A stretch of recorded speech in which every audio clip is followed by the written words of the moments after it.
Assalamualaikum warahmatullahi wabarakatuh. Perkenalkan, saya Rara Anggraini dengan BP 20 10 11 55 31 06 16. Baiklah, saya akan membacakan presentasi yang berjudul Perubahan dan Pengembangan Organisasi.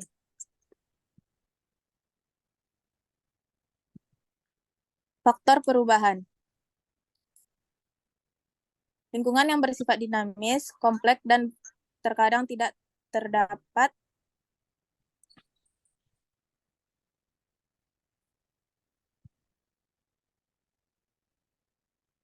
yang tidak dapat diprediksi membuat organisasi harus melakukan perubahan secara berkelanjutan.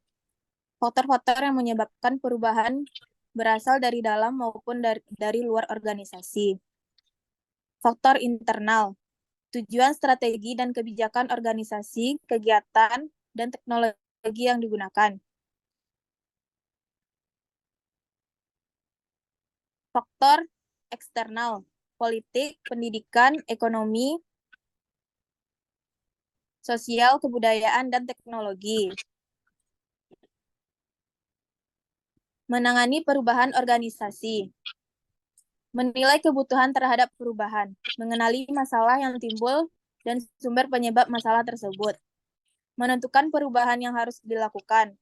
Menentukan kondisi seperti apa yang diharapkan di masa depan dan mengidentifikasi hambatan untuk mencapainya. Mengimplementasi perubahan.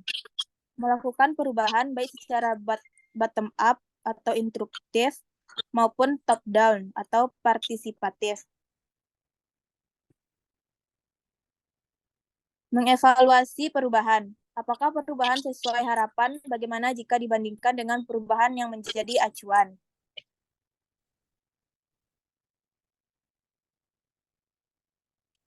Step in the organizational change process. Assess need for change, find source of problem.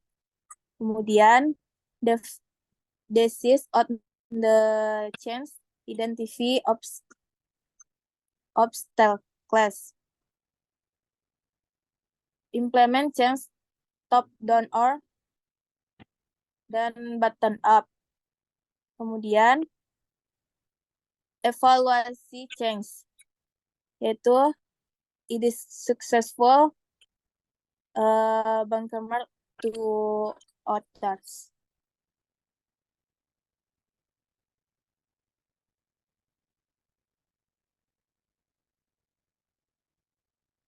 Manager agent of change. Agent of change adalah seseorang atau sekelompok orang yang bersuara mengubah perilaku orang lain atau sistem sosial yang ada. Top down change, perubahan yang ditentukan oleh manajemen tingkat atas, umumnya bersifat strategis dan komprehensif. Bottom up change, usul perubahan berasal dari individu yang ada dalam organisasi, didukung oleh manajer menengah dan tingkat bawah sebagai agen perubahan. Jenis perubahan. Perubahan tidak terencana. Perubahan bersifat spontan, tanpa ada arahan dari agen perubahan. Misal, pemogokan liar yang membuat pabrik tutup, atau konflik interpersonal yang menghasilkan prosedur baru dalam hubungan antar departemen. Perubahan terencana. Perubahan dihasilkan oleh usaha-usaha yang dilakukan oleh agen perubahan.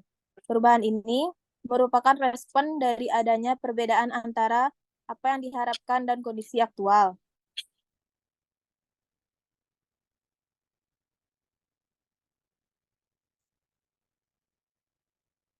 Perkenalkan, nama saya Merta Fioni, nomor BP 20 10 11 55 31 10 607. Target perubahan. Tugas, sifat dasar pekerjaan yang ditunjukkan oleh misi, tujuan, dan strategi organisasi, serta desain pekerjaan untuk individu dan kelompok. SDM dan personalia, perilaku dan kemampuan karyawan, serta sistem SDM yang mendukungnya. Budaya, sistem nilai yang dimiliki organisasi secara keseluruhan, serta norma yang mengarahkan perilaku individu dan kelompok. Teknologi, Teknologi untuk mendukung desain pekerjaan, mengatur aliran kerja, dan mengintegrasikan manusia dan mesin dalam setiap sistem kerja. Struktur susunan organisasi sistem kompleks termasuk birokrasi, jalur wewenang, dan komunikasinya.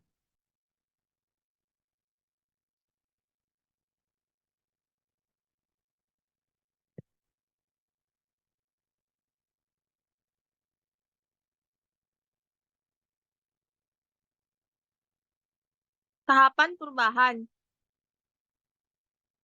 Tahapan perubahan.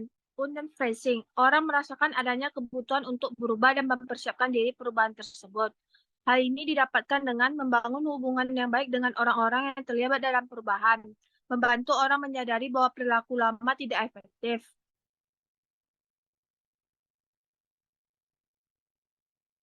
Meminimalkan resistensi terhadap perubahan. Tahapan perubahan changing. Tahapan implementasi perubahan, orang mulai mencoba perilaku baru dengan harapan akan menaikkan efektivitasnya. Hal ini dilakukan dengan mengidentifikasi perilaku yang lebih efektif, memilih perubahan yang tepat, dan mulai melakukan perubahan.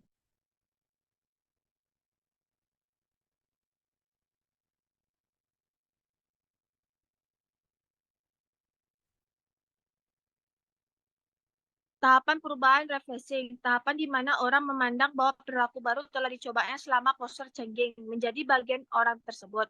Hal ini dilakukan dengan menciptakan penerimaan dan berkelanjutan serta perilaku baru, menyediakan dukungan sumber daya yang diperlukan, menggunakan reward berbasis kinerja dan penguatan positif.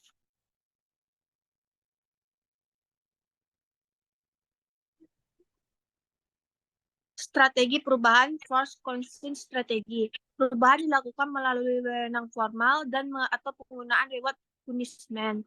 Perubahan diperoleh dengan cepat, cenderung dilakukan karena adanya rasa takut terhadap hukuman dan keinginan mendapatkan reward. Pengaruh bersifat temporer.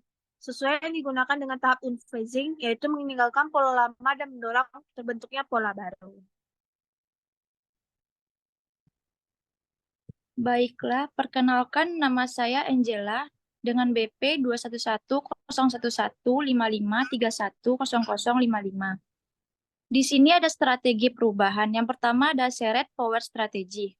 Strategi yang melibatkan partisipasi dari pihak-pihak yang terlibat untuk melakukan perubahan sesuai dengan nilai, kebutuhan maupun tujuan individu atau kelompok. Yang kedua ada manajer memerlukan reference power dan keterampilan untuk bekerja efektif bersama berbagai pihak. Yang ketiga, perubahan ini memerlukan waktu yang cukup lama, namun perubahan tersebut akan lebih tahan lama dan terinternalisasi dalam diri masing-masing. Adapun pengembangan organisasi. Yang pertama ada establish and a change relationship. Lalu diagnosis, gathering and analyzing data, setting change objective. Lalu intervention, taking collaborative action to implement desired change. Lalu ada evaluation, following up to reinforce and support change. Lalu di bawahnya ada achieve a terminal reality shift.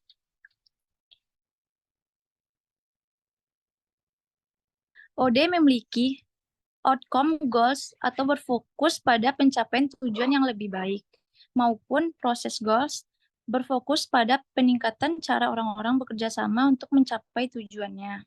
Yang kedua, sukses atau gagalnya OD pada umumnya ditentukan oleh kekuatan dari action research, yaitu proses sistematif untuk mengumpulkan data, menggunakan data untuk merencanakan aksi dan mengevaluasi hasilnya. Sekian, terima kasih.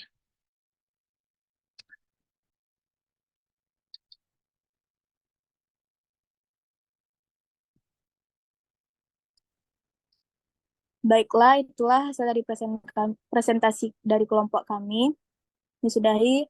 Wabillahi taufiq wal hidayah. Assalamualaikum warahmatullahi wabarakatuh.